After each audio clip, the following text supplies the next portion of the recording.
Hello, welcome back to the Crafty Organizer. I'm Noreen Burke, and today we're going to talk about some of those common areas in your home that just love to collect and hold on to clutter. Let's get started.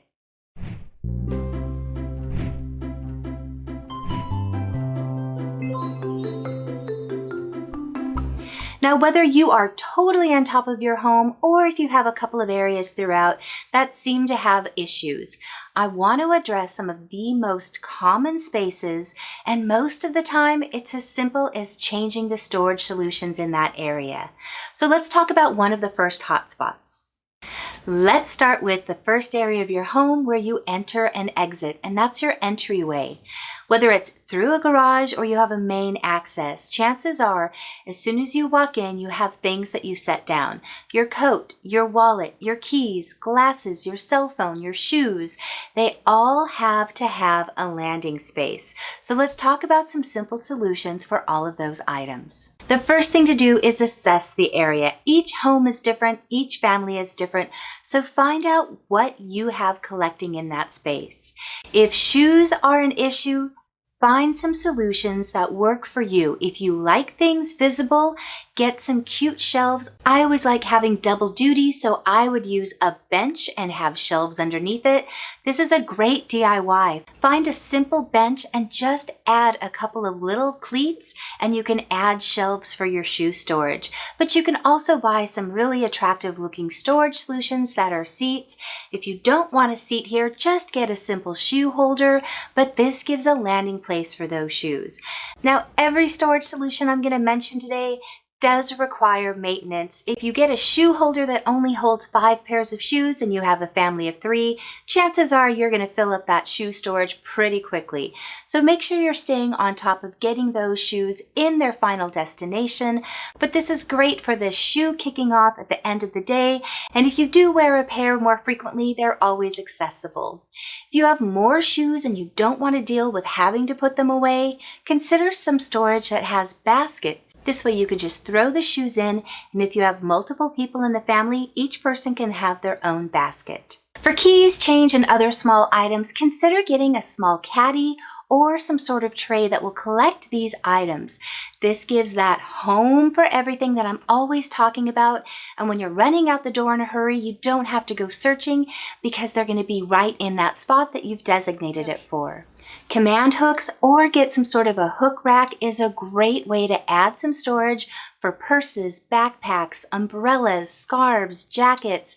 Keep them all neat in that area, but again, maintenance to make sure it doesn't get overwhelmed by the things that you're hanging on there. The last most common thing in the entryway is mail. Now, if you have a specific area where you go through your paperwork on a regular basis, probably just getting a small container that you can drop it in until you have time to actually go through it would be sufficient. If, however, you don't have that type of place, why not set up that tickler system or some sort of divider right at your entryway so that you can look at your mail, discard those recycled items immediately. Don't even let junk mail accumulate, but this way you can drop in bills that need to be paid, coupons you want to use, and anything that needs a date-sensitive entry into your calendar.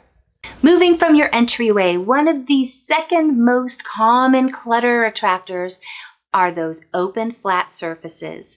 We used to have a dining room table right at our door. We have a small house, so when you walked in, about 3 feet over this way was our dining room table, which meant every time we walked in, everything landed on that table, which meant when it was time for dinner, we'd have to then hurry up and clear it off.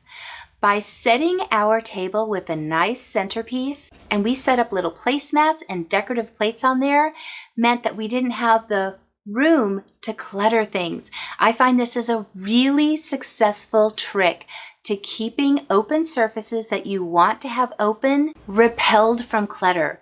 Put some decorative things on there. Not too much, you don't want it to look cluttered, but follow that 3 or 5 rule when you're decorating of having things occupy those open spaces so that you don't attract clutter. This leads perfectly into the next area that collects clutter, and that's countertops. You need these spaces open so that you can prepare your food, wash dishes. So here's some things that you can do to handle the clutter that accumulates on your counters. Even if you're on top of your pantry, think about it. This is an area that has constantly got new things coming in and things going out. So it's a constant state of change. By setting up some systems and zones, you can easily stay on top of this cluttered area. I have found that this is one of the easiest ways in almost every area of your home to keep clutter at bay, because this is effectively creating homes for all of the things that are going in that area. So here's a quick example. This was a job I did a long time ago, and this was a huge walk-in pantry, but they had no more space because every time they bought new things and brought it into this space, they would look for the first opening they could find, which meant that backstock was going bad and being forgotten. So we took everything out, created zones. So now when they walk in, they have baking items together, canned goods together, spices together. This created a beautiful, accessible pantry for them. And by getting rid of those expired items that were no longer good, we had plenty of space for when they start bringing new items in.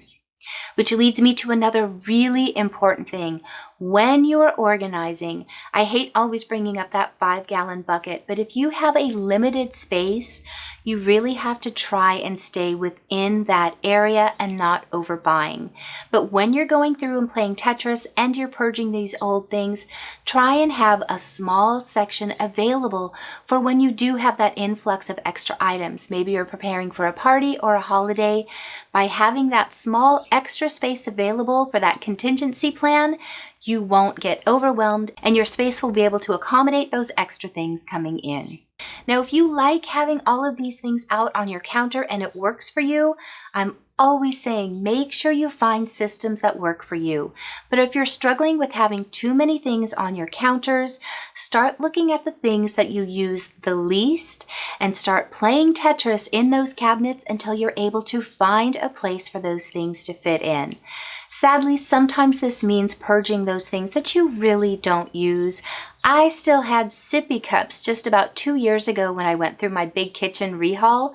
My kids were in their teens, but I hadn't looked in these drawers for a while, and things sometimes just kind of get buried and we don't see them anymore because we don't go into those spaces because they're not completely organized. So start with your cupboards, start with your drawers, play Tetris until you're able to really maximize the efficiency in those, and that will almost always free up extra space to get those counter items up and away. If you have a lot of things on your counter that you do genuinely use on a regular basis, whether it's your spices that you like having out or your utensils, try and find a container that will house them together in a more neat and orderly way so that you have easy access to them, but they are visually appealing. There's something about having a nice, clean area. Remember when you were a kid and you would get a new pair of shoes?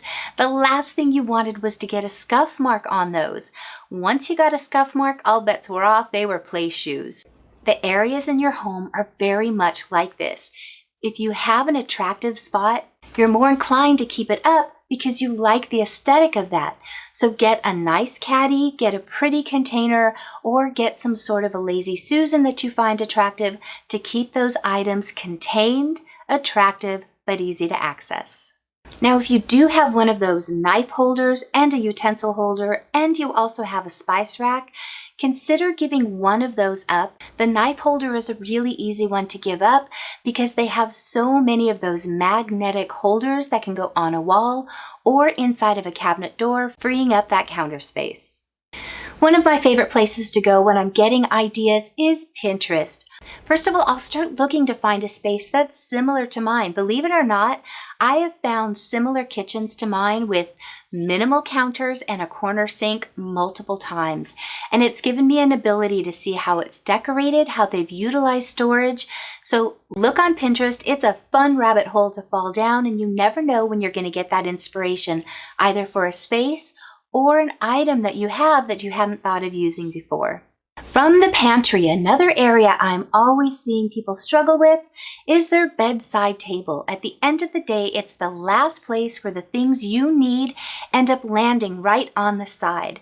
Whether you have a book, water, medication, your glasses, your phone, all of those things have to accumulate into a really small space. So here's some things I recommend. Whenever possible, try and have a table there that has a drawer. This way you always have the things you need out of sight, but super easy to access. The other thing I think is helpful is have a small tray. This way those things that collect that maybe you don't want to always have on your nightstand, whether it's a snack, a glass of water, that can easily be picked up and taken back out of that room so they can go back to their original home. Now, something else I see pretty often, as much as possible, try not to have things that don't involve your routine for falling asleep or when you wake up. Try not to have anything else in that area that doesn't involve your sleeping habits.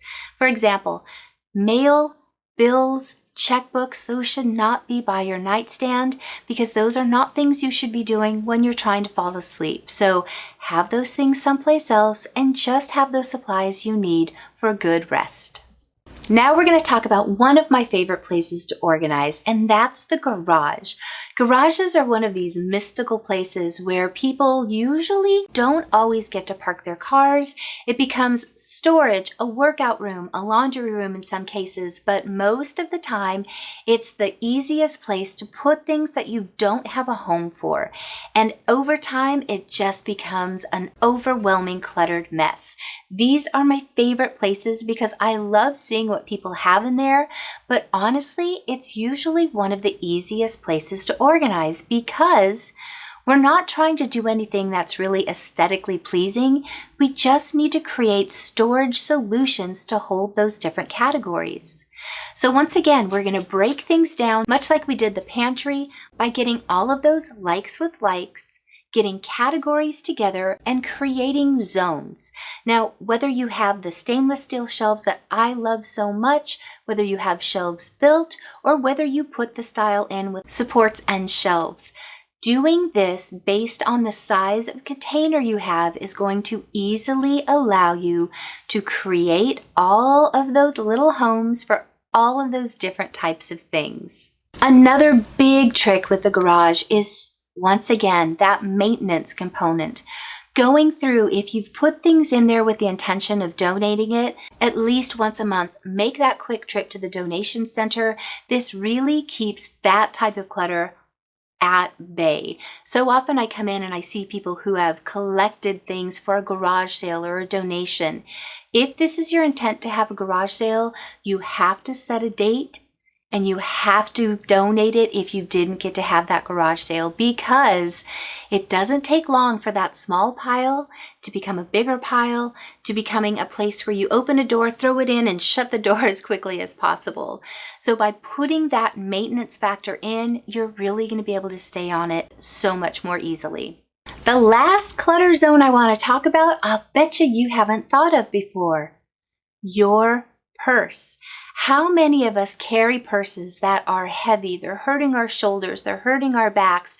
We don't even really know what's in it, or you know something's in there, but you're digging through and you can't find it. Your purse is one of those areas that you should be going through at least once a week to make sure you're not carrying things that you don't need. So one of the things I suggest is get an organizer. They're not very expensive, but I also found this great website where you can make your own DIY organizer. And you know I love doing the DIY projects because then it will fit the items that you carry in your own purse. The other thing I really like about an organizer is if you're having a hard time finding something, that organizer insert can just come out so you can see if something slipped underneath, and it also makes it easier to clean things out and keep it organized. I've learned that clutter is one of those things that just comes with life, but by staying on top of it and using one of these storage solutions, it will make it so much easier to keep it at bay. I'd love to know in the comments, what's your biggest struggle zone? Because I might be able to address it in a future video if I didn't address it today. Don't forget to mark your calendars. I am over the moon excited for working with the Posh Paper Lady. Our video comes out this Saturday the 15th, so make sure you mark your calendars. We've got some really great ideas. I'm working on the storage holder and Sherry is working on the beautiful storage containers that will be attached. So make sure you mark that date. Thank you so much to my patrons who allow me to make these videos. Their support is unbelievable and is getting me closer and closer to that RV so I can start driving around and helping you. Thank you so much for watching today, and I'll see you in just a couple days. Bye.